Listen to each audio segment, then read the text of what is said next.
niliambiwa na bweka.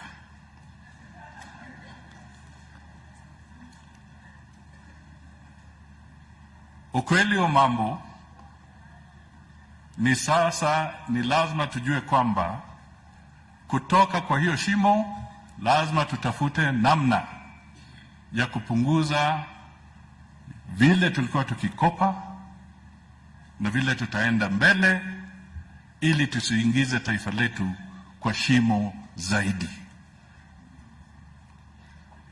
Na kujitoa kwa uchumi kwa hali hiyo ngumu ya kiuchumi ni lazima kama Wakenya tushirikiane, tusikizane, na ikiwa ni kukosoa, tukosoe tukienda mbele.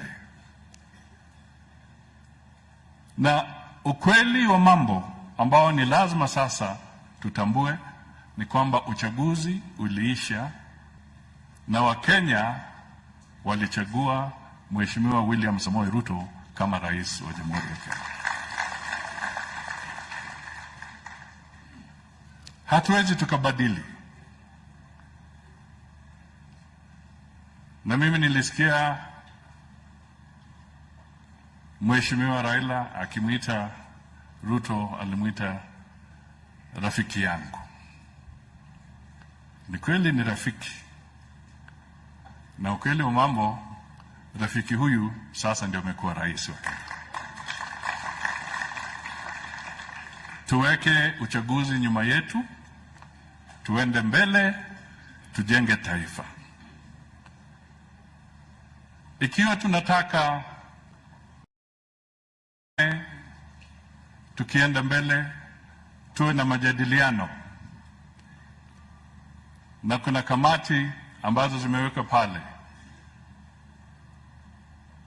Hizi kamati ama hii kamati ya bunge tunataka isiwe kamati ambayo inaenda kuchimbua makaburi ya kisiasa. Tunataka na tungependa na Wakenya wote wangependa iwe kamati ambayo itaweka msingi kuonyesha Wakenya tunaelekea wapi na tuanze kupata suluhisho tukienda mbele. Kuna ukosefu wa kazi, gharama ya chakula imeenda juu,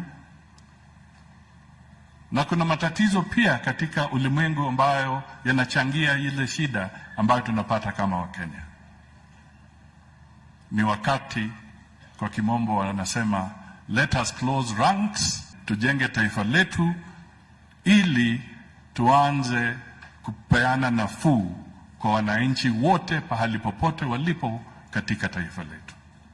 Na tutafanya tu hivyo ikiwa tutaishi na kuamini kwamba the truth is what sets us free. Kwa hivyo wachungaji, mimi nikuasihi muzidi kutushauri na kutuombea so that we can reconcile ourselves with the reality of the day, and then we can move forward and we can find common solutions. That is what a decent society ought to do. That is what we ought to do. And that is what the leadership ought to do. We cannot all be in the same basket. We must criticize and correct each other, but let us do it from a position of truth and not a position of just politicking. Hiyo ndio ombi letu, na mimi nasema hivyo tukizungumza kwa mazishi ya Mama Mukami kwamba let us be one people, let us be united, and let us speak the truth. Let us not take the people on a path that will not be constructive. And to get out of the economy of this country, it is going to be a challenge.